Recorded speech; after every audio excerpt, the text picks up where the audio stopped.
guys, it's Sam and welcome back to Vlogmas, and today we're going to be revisiting my favorite books of 2016. So I've already done this video for 2014 and 2015, so I will link those down below for you guys to check out.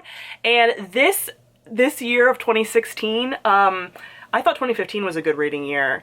You're gonna see a lot of favorites I talk about a lot on this list, so let's get into it. The first book I talked about, and I talked about at length because this was during my book awards. So I used to do my favorite videos in like almost like an award show kind of category, so some of these books popped up in multiple categories. Also, as I was watching, I'm very curious, would you guys want me to return to that format or just do the here's my list of favorite books format? Definitely let me know down below for 2020 because I'm totally cool with returning to the awards if you guys like that more, but I thought people just like the list more. Anyway, back to the actual book. The first book was The Lies of Locke Lamar by Scott Lynch. This was the year that I started this series, and still a favorite. Still an all-time favorite. In 2021 is likely when I'll be continuing the series because I've been putting off reading the third book, which is already out, because the fourth book hasn't come out yet, and it wasn't really announced, but I think it's going to come out in 2021.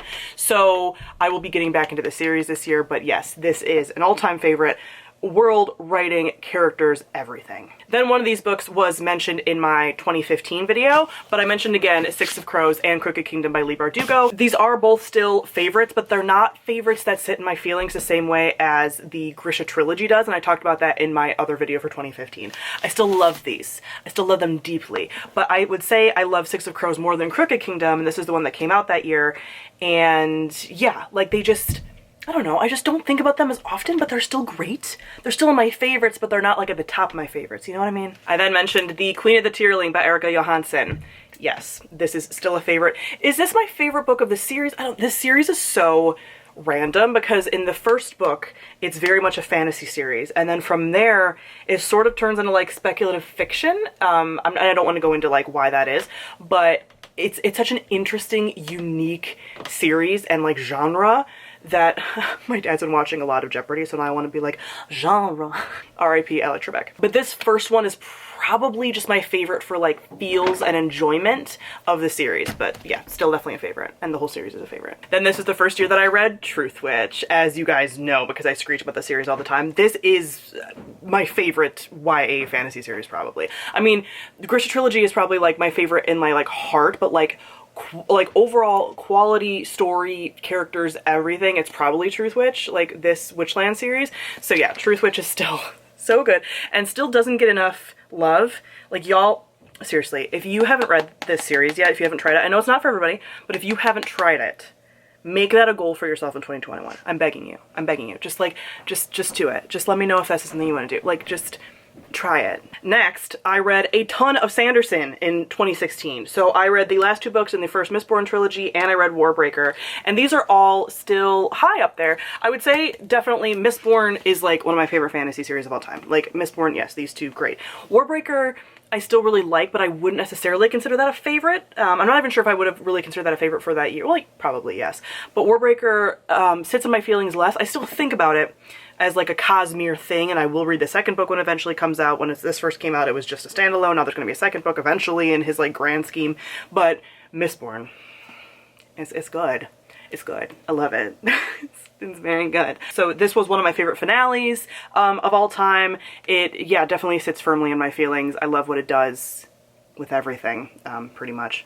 Which is amazing because one of the main characters in here, Vin, I don't like. It's like one of my like least favorite characters as far as like how she's written. But that doesn't matter. Like the story and everybody else overshadows that flaw, and is still 5 stars. And then this is still like I would say like a 4 star, so still not like a favorite, but like the Cosmere universe is one of my favorites, like point blank. Then we have Daughter Smoke and Bone by Laini Taylor. Yes, still a favorite. This first book is a favorite. The next two books in the series are not favorites of all time. I just for some reason wasn't as like entranced as I was with this first book. This book. Yeah, still entranced, still think about it, still love it. For some reason, like the next two books, they're not lesser quality. They just like didn't sit in my feelings as much as this book does. Then we have A Court of Mist and Fury by Sarah J. Maas. Yes, the only Sarah J. Maas book that I love. The only one. I do still love this. I am not ashamed. It is funny though to watch my 2016 video because obviously the rest of the books hadn't come out yet and there was like nothing, you know, it was just this book that had come out. And I went on a whole like love spiel about Azrael and more.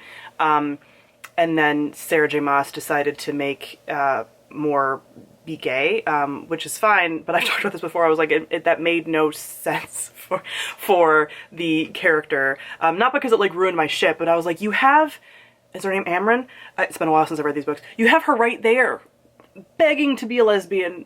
Like, being very, like, probably ace. Like, what are you doing? Because, yeah, when you read this book, it's just like, where is the foreshadowing? Like, it's just, so, yeah, it was kind of sad to watch my video being like, I love them! And it's like, oh, honey, you sweet, sweet summer child. But I also did talk about, at length, like, just loving the cast of characters and, like, the friend group and stuff, and that rings true. And this is almost like a Hades Persephone dynamic that she was doing with this, and, like, this book is just, like, a standalone thing.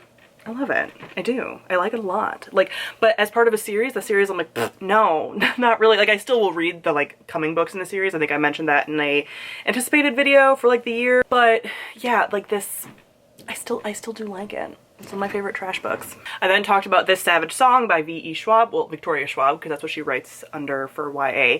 And, oh, Victoria Schwab, you guys know. I recently mentioned it in my Addie LaRue video that, like, she's such a, someone mentioned that they consider her like a coin flip kind of author for them, which is perfect. That's exactly how I feel, because some books by her I, like, really love, and some books by her I'm like, oh my god, I hate it. So This Savage Song, is it a favorite? No, but it still is, like, I would still consider that, like, a high 3, 4-star book. I really liked the concept of The Savage Song and what she was doing with it, but then Our Dark Duet, like, just plummeted for me and wasn't as good. It was really disappointing. But The Savage Song was still good. Not a favorite, but, like, almost to the favorites category. I liked what she was doing with it. I then mentioned The Star-Touched Queen by Rashi Chakshi. This was her debut. This is the year that it came out. So long ago. I feel like, oh, little baby. I love this still. I still, you know, it's a Hades Persephone retelling with, like, Indian mythology, and it's just, it's good. Like, I still do think about it. It is, I mean, I would definitely reread this. Like, I just, yeah, I really, it's a Hades Persephone retelling, man. I love it. Then we have The Wrath and the Dawn by Renee Ahdieh.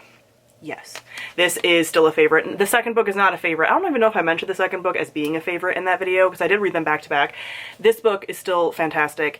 This is, like, Renee Ahdieh's best book, and it was her debut, and it's great. I mean, the angst, I still think about it. I have multiple songs on my, like, shipper playlist that is really just, like, for the characters in here. So when those songs come on, because I played them so much after reading this book, I just think about the characters again. And it's a playlist I listen to frequently because it gives me serotonin. Which, actually, do you guys know that we have no evidence that serotonin is at all linked to depression? Yeah, we don't know. So that like whole phrase is like false. Like, you know, we know that SSRIs work, but we don't really know why, because we haven't been able to conclusively link serotonin. Anyway, that's a whole rant. I'm still gonna say it, but yeah, this. So good. Which has been so disappointing because some of her other books have not been as good for me, and it's been like, you gave me this masterpiece and then pulled all that potential away. Sad. Then we have Monstrous. I happen to have volume 3 handy because I just bought it recently and I haven't read it yet, and Monstrous, the first volume, is packed away. But as far as graphic novels, I talked about Monstrous that year because I'd read a lot of them. And yeah, Monstrous as a series, chef's kiss, so good. I mean, I haven't read this, so I don't want to, like, spoil myself. I wanted to show you, like, some of the art. I mean, do you see? Oh my god. Like, just the, like, monsters and creatures and people, and just, like, it's just so, I mean, it's so pretty. I can't get over it. So yes, still a favorite. I actually have a major goal of getting back into the graphic novels next year, which I know I was supposed to do this year, but I'll talk about that in my upcoming goals video. My goals videos come out in January, for those of you that are new here and don't know. So all of my, like, end of the year wrap-ups, 2021 reading goals, that's all gonna come out in January. So look forward to that. I then mentioned Illuminate by Jay Kristoff and Amy Kaufman. I would say this is still pretty up there. Favorite, like, of all time, I don't know, but, like, pretty up there, but, like, as far as the list goes, it's like it's not at the top of the favorites list, but it's still, like, in the list somewhere. The next 2 books in the series really dampened the mood for me on this because they were repetitions of the first book, like, completely, pretty much. And I didn't like that. But the first book, so good. Like, I just inhaled it. It was so unique and original and fun and lots of really cool twists and stuff. Like, it was just a really good time. They just happened to, like, beat a dead horse into the ground with this series, but that first one I still really like. Then we have some contemporaries, and I'll Give You the Sun by Jandy Nelson. Yeah, still a favorite. Oh my god. This is a book I still think about a lot. I really should reread it, but you know, I never reread things. It's so funny. When I think about Mari from My Name is Marinez, and our relationship. Like, I'm like a never rereader and she's like an always rereader, and I really want to be more in the middle. Like, I really want to like get closer to where she is but not be where she is with rereading. Like, I aspire to be able to do it because there's so many books that I'm like, oh man, that sits in my feelings like so much. And I'll Give You the Sun is one of them. The grief and the angst and the art stuff in here, there's something about sculpture and me that just like rips at my heart, especially marble sculpture, and that is a lot of what's in this. There's something about it. I mean, I should learn to sculpt just to see if I like it, but like that seems like a huge endeavor. But whenever I read about sculptors, it makes me emotional. Like, I can feel my eyes like wanting to well up because like sculpture, man. Like the fact that like marble you can make look human and like real, like you look like you could like touch it. It's ridiculous. I get very emotional about it. That's my favorite art style. So yeah, love this, and there's just a lot of emotions with that book. So yeah, still a favorite. Speaking of emotions, next we had The Song of Achilles by Madeline Miller. Yeah, still a favorite. I don't think about this one, I want to say, as much as Circe, which is odd. I mean, Circe I didn't read until like later on. I don't know why that is, but yeah, Circe, I think because like the lone woman story, I'm getting into a tangent because I didn't read Circe until like 2019. There's something about like Circe's story that like struck me more, but this is still, yes, an emotional favorite, even though like I knew how it was gonna go in theory, like you know what the ending's gonna be, but still like the way we got there, beautiful, wonderful, chef's kiss. Waiting for more Madeline Miller books, waiting for her to do Hades, Persephone, or really like Medusa, any Greek god story, anything. Give me more, please. Then we have The Long Way to a Small Angry Planet by Becky Chambers. Still a favorite. So good. Think about it often. I love this. I recently talked about this in a video about escapism and my version of escapism, what I really like, and her version of hope punk and just wonderful, soothing, slice of life sci-fi. I adore it. I will probably read everything she puts out at some point. I mean, I'm kind of behind. I've only read 2 of her books so far, but everything she puts out, I will, in fact, read at some point because she's great. And lastly, we have The Magician's Land by Lev Grossman. I think I read The Magician's Land and The Magician King, which are book 2 and 3 in the series, in the Magician series.